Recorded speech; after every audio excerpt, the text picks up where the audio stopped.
This is my Q Honey Badger 556. Awesome gun, bro. This thing is sick. That's the Q. It's obviously not loaded. It's empty. You can check it. Everything's good. Q is known for their 300 Blackout. They're the first ones that created the 300 Blackout, and they perfected it. The 556, the ammo is less expensive. So for competition, which is why I bought this gun, and to shoot it a lot, I got it in the 556 version. It says Honey Badger there. This gun retails for about $3,000. I wanted the best of the best.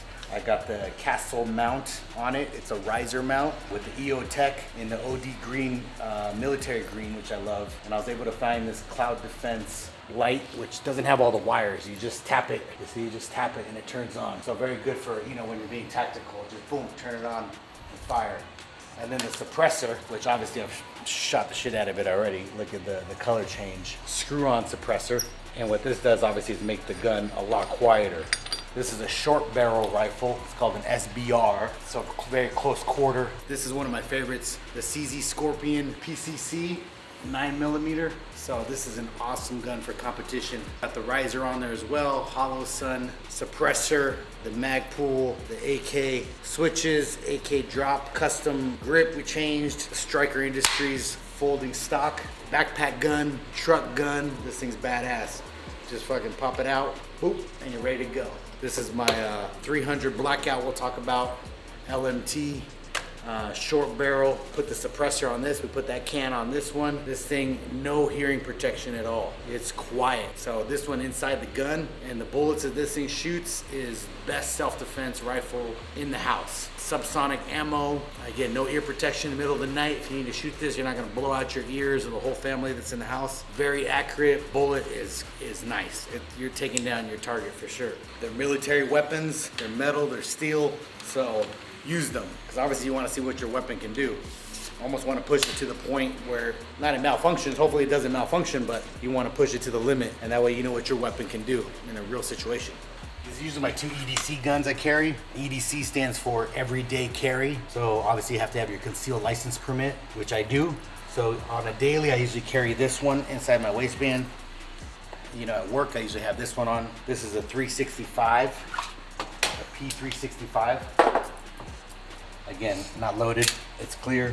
Red dot, we did the Radian backstrap on it. We did the FDE, the brown frame. The TLR sublight, awesome gun, holds 17 rounds with the extended clip, goes down to 21. Super accurate, it's got the compensator on the top. So this is one of my favorite guns, everyday carry. Had this gun for many years. And then I just got this one, which is a Glock 47 with the Koa optic, the aim point Koa. It already comes built in.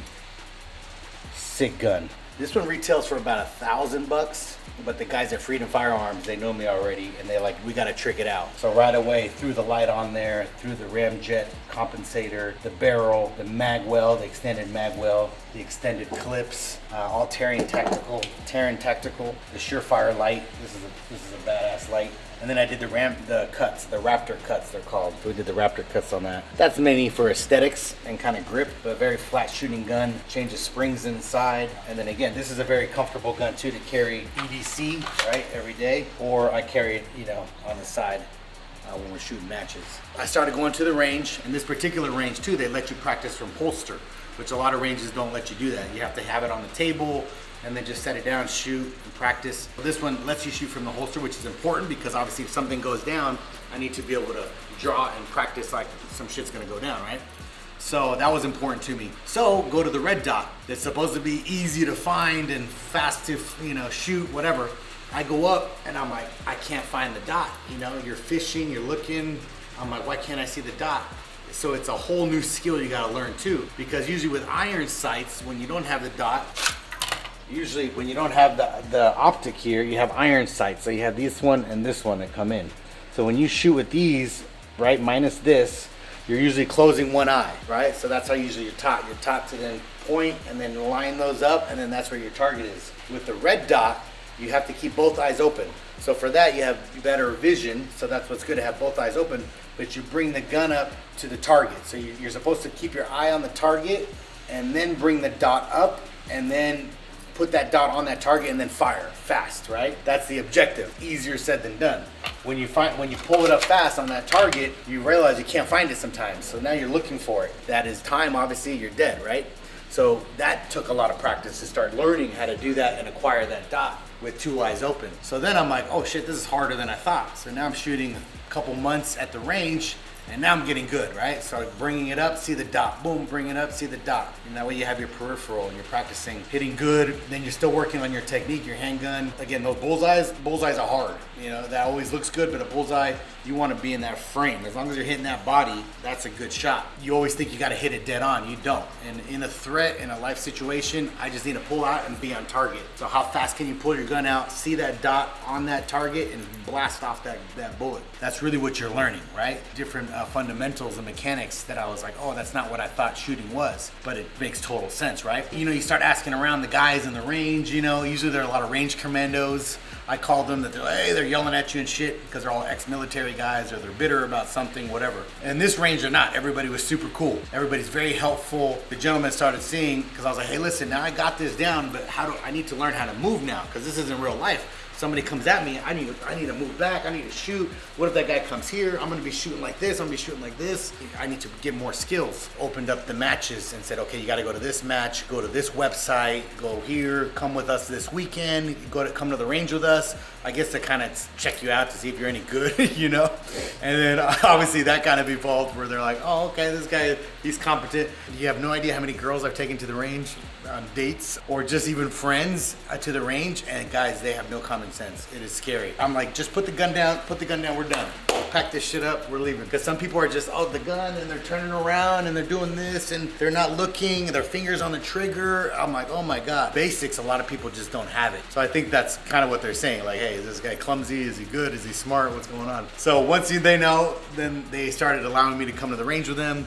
Then I started finding the matches. And again, it goes back to why. Okay, I had girls in the house. I have these cool rifles. I have these cool guns on display. They look badass, but if some shit really went down, do I know what to grab, how to use it? More importantly, who cares how many guns you have? You actually need more bullets. And you need more magazines, right? Because if something happens, you need to grab your gun and you need to grab all the ammo you can and just be able to reload, and that your gun works good and you know how to use your gun, right? Have a backup gun. So I signed up for rifle matches, pistol matches, anything that I shoot that I have in my house that I want to get good at. Is really how it just kind of evolved. When you're on a motorcycle, 100 miles an hour in the wind, it's adrenaline, high stress, not really stress on the motorcycle. I mean, you have to be vigilant, you have to be very aware, but almost how it calms you down. And that calming effect where everything goes away is amazing. And especially as an entrepreneur or business, like you're constantly thinking, like my brain is always working on this employee, this raise, this loan,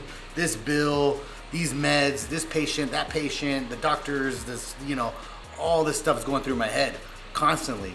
So when I would jump on my motorcycle, everything goes away. You're not on the phone, you're not paying attention to anything, and you're just in the wind, just ripping it. But just, you're calm, like a crazy calm. Anybody that rides or shoots or does anything, you know, high intensive gets exactly what I'm saying right now. So because I sold the motorcycles, I got into the guns. It gave me that instant, same feeling I got. I was like, I love it.